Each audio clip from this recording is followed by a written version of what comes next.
Fanalyzers. Let's go.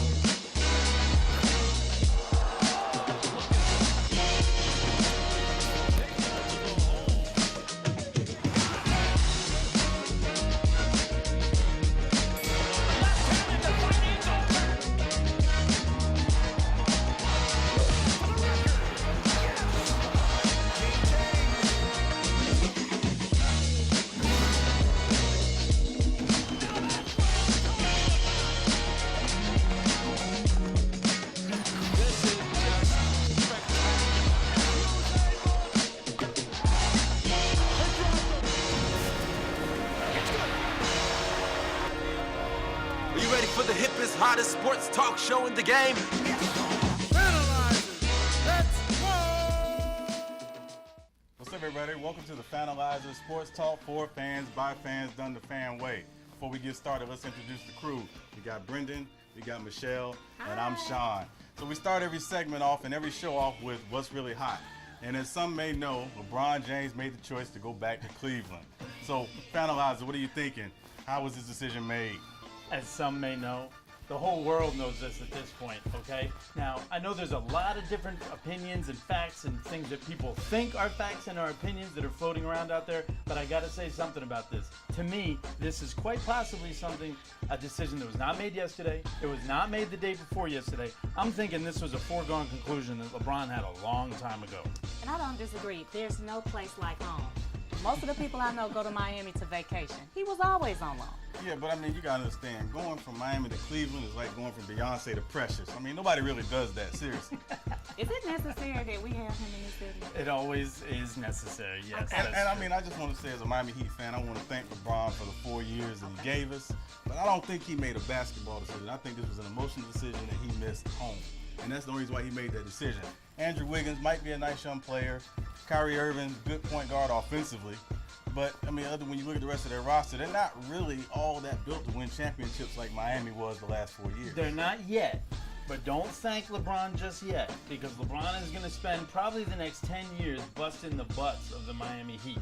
And it's going to happen again and again, and you know it's going to keep happening. It's going to happen. He's going to make a career against the Heat. Now, you watch this. Watch. And let me ask, I'm just curious, if LeBron does not win a championship in Cleveland, is it going to make everything he did in Miami look like a fluke? No, I don't think so. He didn't win in Miami the first year. So he's going there to rebuild. He doesn't have an expectation that just by virtue of showing up, then all of a sudden it's going to be a championship. He's willing to put in the work. We see a mature LeBron. In a word, yes, it'll be a fluke. And again, as a Miami Heat fan, if he does not win in Cleveland, I'm going to look at him among the all-time greats as someone who could not win unless he played with Dwayne Wade and Chris Bosh. What's his record in the finals? 2-3. He's 2-3. But that's okay. That's fine. He has won championships. There are guys who never won championships. Barkley never won. Ewing never won. Malone and Stockton never won. There are guys who never won. So he has won, and I think that's great. But again, when we look at LeBron's place among the all-time greats, if he wants to be in the Jordan stratosphere, if he wants to be in the Magic stratosphere, he's got to get to 4 and 5 and 6. He cannot stay at 2 and be in their stratosphere. I think going to Cleveland makes it far more competitive. If you think about it, I think it's time for us to really look at what's going on with Dwayne Wade. He's not getting any younger. His knees are not getting any better. I don't think that it was bad to think about the future. And in my mind, he thought about his family and the future. His future is Social Security and Medicare. That should be his future at this point. Hang it up, Dwayne. Retire. Yeah.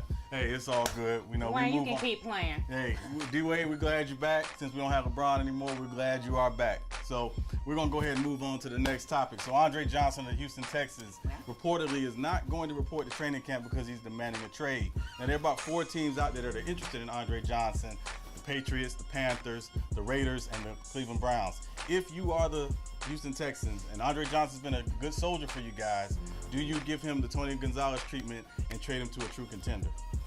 Yes, you do.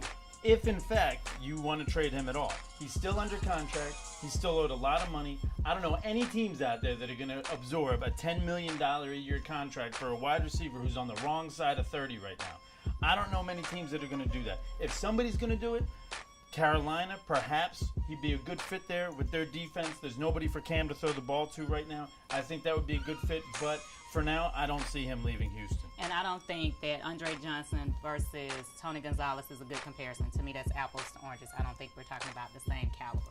I mean, we talk about caliber. I mean, you're talking about a guy who's probably going to go to the Hall of Fame as a receiver. He's got over 900 career catches, things like that. He's on his way to the Hall of Fame. But again, as a franchise, do you put a guy who's been nothing but a great soldier in a better position to win, given that you brought in Ryan Fitzpatrick, who I think hosted American Idol last year? I don't know. But anyway, you bring in a guy like Ryan Fitzpatrick to be the quarterback. Are you telling Andre Johnson that you're trying to win right now when you make that type of decision as your quarterback? I mean, they're having a tough time at the quarterback spot. I mean, we all know that it was not a good year for Houston. And so, to be honest with you, their GM, people really think that he's doing a good job, which is kind of weird based on the scheduling. But let's keep in mind what we're talking about here and why we're here, the fans. And the reason that we're here to talk about the fans is the fan perspective. Houston fans, are they going to get a price break this year? I don't think so. Yeah. Andre Johnson's going to get his $10 million this year. He forfeited a little bit of money with his bonuses, but he's collecting his money this year. The fans are the ones that have to suffer in Houston yet again and go through all this rebuilding project and everything. They got to sell it to the fans. They don't have to sell it to Andre. Andre's under contract. The fans aren't. Well, while we're talking about fans, let's go ahead and transition to the Oakland A's. The Oakland A's fans have something to be very excited about. Their team is the hottest team in baseball going into the All-Star break. So when we're talking about the A's, they made a great trade to get Justin Marger from the Cubs, who were struggling. They seem to be going all in to win the World Series. If you're an A's fan, should you be excited about what your team is doing and whether or not they're going to be able to compete for a World Series this year? Yes and no. I say yes because the A's are rolling out 6 All-Stars of their own. They traded for a 7th All-Star in Samardzija from the Cubs. They have the money ball seems to be working once again, as it does every few years. The money ball system seems to be working again. They've never gotten over the hump. In almost 20 years of Billy Beane's tenure as their general manager, they've almost never gotten over the hump. So it's exciting, absolutely. Can they actually do it, or are they going to bust their fan base down again? That's the big question to me. I think they should be jumping up and down and screaming and all energetic. Personally, my team is losing right now. Atlanta Braves, I love you. Let's pick up the pace. But what's going on is I think fan momentum feeds the energy of the players. I think you're right. And good luck to the A's the rest of the season. Coming up after the break, we'll be talking Lakers with our Laker fan respondent after the break. Fanalyzers. All right, so welcome back to the Fanalyzers. On last week's show, we got a chance to talk with a Knicks fan about the state of the Knicks, and we cannot miss an opportunity to talk to a Lakers fan about the state of her team. So we want to welcome in Patrina. Patrina, how you doing today? Hi, how are you? Hi, Patrina. Hey, Patrina, welcome. Hey, so Patrina, we got to get started. We got to ask you, last season was rough. What happened? We had a tough season. Kobe was hurt, had many injuries. Nash was hurt, Powell was hurt part of the season, so it was a tough season. I'm just glad it's over. We can move forward, look forward to a new season. Okay, so I have a question for you, and I always start with the coaching question because I think leadership is so very important in an organization. I lived in LA in the early 80s. I know what Byron Scott means to the folks in LA, and I also know what the Lakers mean to him. How do you feel about him as a coach? I actually agree with you because I like Byron Scott. I think he would be a good fit. I'm ready for them to make that decision. Not sure why they're holding out and kind of waiting to the last minute because, as you said, with any organization, you have to have that leadership. So I don't think we can get players focused. I don't think we can get everything going smoothly until they've made that final decision to put him, to go ahead and make that official and assign him as the coach of the team. I think we need that, to be in order to move forward. And did he get the Kobe endorsement as well? He did, and that's what I, was going to mention that, Kobe, everybody knows Kobe is the face of the Lakers. Until he retires, he's going to be the face of the Lakers. He has to have his stamp of approval on just about everything, and he has given his stamp of approval for Byron Scott. So I'm just ready for them to go ahead and make that official.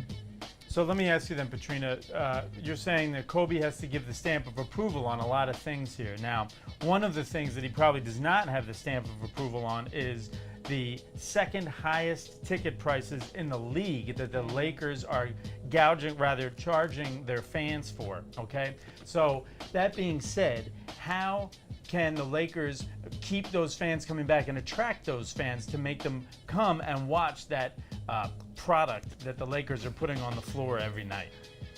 I mean, to be honest with you, I think the fans came out last year just to even see him show up in his three-piece suit. So, That's about all he did, so that's enough. If you are a diehard Laker fan, you're a diehard Laker fan. If you're a diehard Kobe fan, you're going to be a diehard Kobe fan. So as long as he's healthy, he comes back, he says he's 100%, the fans are going to pay to see Kobe play. I mean, it is LA, it's Hollywood, it's entertainment. Some fans probably even pay just to see the celebrities. It's LA, it's Hollywood. That's true. That's very true. That's true. So, Patrina, I can't help but ask, you're talking about Kobe, and we got to go into that $50 million contract extension he signed in the offseason, or last offseason. And obviously, he only played 6 games this year because of the injuries. Can Kobe rebound, and is Kobe able to be the guy he was and live up to that $50 million extension that he signed? I mean, because he is Kobe, keep in mind, he's really done some great things during his career. So until he comes back and he shows us that he's not the Black Mamba anymore, then I think we have to give him the benefit of the doubt. I mean, I'm looking forward to seeing him come back and play. I'm going to go watch him play. But I'm a diehard fan, so I know it's a little biased, but I mean, until he shows us he's not the Black Mamba anymore, we have to give him the benefit of the doubt. Because let's be real, last year in those few games he played in, he was like the Black Garter Snake. So, can he really bounce back and be the Black Mamba? Well, we have to see. He was injured. I don't think he was 100% when he came back, because it was an Achilles tear. That's a tough injury to come back from. So, he says now he's 100%, so I'm looking forward to seeing how he's going to look. So now what's tough is I think that Kobe is a great player, and the Achilles injury is tough for me because I always tell people, now we have to keep in mind Achilles didn't come back from it. But when we talk about what's going on with Kobe, we also have to think about the amount of money that Kobe makes. How do you feel about that? Kobe's always... I've always gotten so much, heartache and pain from people telling me about how selfish he is. He's always been selfish. So he gets offered the $50 million. He's gonna take it. He's always been selfish. In my opinion, should he have, held back on some of the money so that we could get some other players in, contend for a championship? Yes, I think so, just from my perspective. But from his perspective, he's selfish. He's like, I'm Kobe. I'm going to take the money. But on the other flip side of it, it's the leadership above him. I think it was a bad decision from the Lakers leadership to offer him that much money. And Patrina, I know we got to get ready to wrap this up. So, I know obviously you guys drafted Julius Randle, and you still have Kobe and Nash, and you just traded for Jeremy Lin, and the roster's still filling out. But, got to ask you, Lakers make the playoffs next year, yes or no? I'm going to say yes. I have to. I'm a fan. Oh, well, and we appreciate your, you being a fan, and I'm going to be with you. I think the Lakers are going to make the playoffs next year too. Great. I'm looking forward to it. I really am. Hey, well, we appreciate you hanging with us, and we look forward to talking to you later in the season. Thanks, Patrina. Good luck. Thank you. Thank you. Thanks, guys. Fanalyzers. All right, fans, we got a special treat for you. An interview with an ABA legend. That's right, I said ABA legend. A real blast from the past. Stay tuned. Fanalyzers. Fans, I am so excited about this next segment, Michelle. Oh, yeah. We have one ABA legend in the house. Can we please welcome Antonio Pretty Tony Farnsworth. Pretty Tony. All right. How you doing, Pretty? How you doing, Pretty Tony? Pleasure. Please sit down. Have a seat. I want to say it's a pleasure for y'all to have me here. Indeed it is. It is. All right. It is. Okay, and you can't call me Pretty Tony, okay? She can call me Pretty. You call me Antonio. Okay. Okay. Okay, we'll go with that. Antonio it is. Antonio, let me ask you a question. Yeah, go ahead now. Now, you have informed us that you are an ABA legend. That's right. That's right. Okay. Okay. Now, that being said, how come I've never seen you in a picture, a video, a still shot, a team photo, on an all-star team, or anything else? I haven't even seen your autograph anywhere. So, what happened there, Antonio? Well, you know, Pretty Tony was very low-key back then, okay? You know, I played obviously. with the good doctor. You know what the good doctor is? Dr. J? Dr. J? Okay. Yeah, Dr. J was the star of the team, and Pretty Tony didn't want to get in his light. Okay, so that's why a lot of times when we would take pictures, I would get out of the way because I didn't want to take away from Dr. J. Okay. Mighty nice. Yeah, I tried to do what Tony can do. Oh, okay. So then tell me how it was like to play with Dr. J. You know, most people think Dr. J, all Dr. J did was dunk. And Okay. that's not really true. You know, Dr. J actually had the best afro on the team. That was actually his best attribute to the team. He had the best afro. He had the way and afroology for the team. I heard you Okay. could bounce a quarter off. Yeah, I mean, it always stayed up. He never used any spray or anything. Okay, he said his mama sent him some cornstarch from down in Mississippi, and that's how he was able to hold it up. It's very interesting. Oh, okay. I'm not familiar. I'll have to try that. Yeah, I tried it, and it didn't really work out for me. I had the Luther Vandross thing going on, but it's okay. Okay. And so now, Tony, who did you pattern your game after? Well, you know, Tony is an original. Okay, you know, Pretty Tony's an original. There were guys that patterned their game after me. You might remember Dana Barros that played in the NBA. I do. Dana Barros patterned his game after me. There was also a white guy that played for Houston. I can't remember his name. He was white though. Okay. White guy? Yeah, That guy. he tried to pattern his game after me as well, but it didn't really work out. You're not talking about Yao Ming, are you? No. I know that Yao is from the Asiatic people. All right. Okay. So, you know, we want to, you know, it wasn't Yao. You know, it definitely was not Yao. So what are you doing now? I see that you are a pretty snazzy dresser. And so is there a clothing line or something that you're doing now? Well, you know, back in my day, you know, they didn't let us have clothing lines. Okay. You know, there was only a couple people that had clothing lines. It was Liberace and Versace. That was pretty much it. So we didn't have clothing lines. But, you know, I tried to open a few businesses when I got out of the ABA. I opened a take-in restaurant. Excuse me, for a take-in? A take-in restaurant. Yeah, see, what we have found was that people don't like a lot of restaurant food. But what they like to do is bring their own food and have someplace to sit and eat it. Oh, okay. Who did you find that with? We did some surveys Oh. back in the day. Yeah, we surveyed like 5 or 6 people. Okay, okay. 5 or 6? Okay, that's nice. Yeah. So, you know, it didn't last very long. We was Oh. open about 3 months. Oh, that's Okay. Yeah, 3 months. Yeah, that's shocking. Yeah. So that's about it.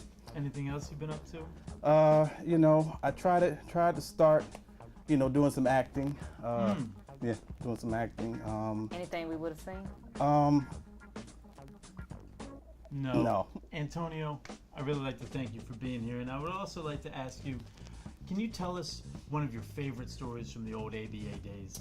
Well, I can think of one back in '74. Yeah, '74 because I just got that new Cadillac. Back in '74, we played up in Buffalo, and O.J. Simpson and AC were sitting courtside, and I had a good game that night.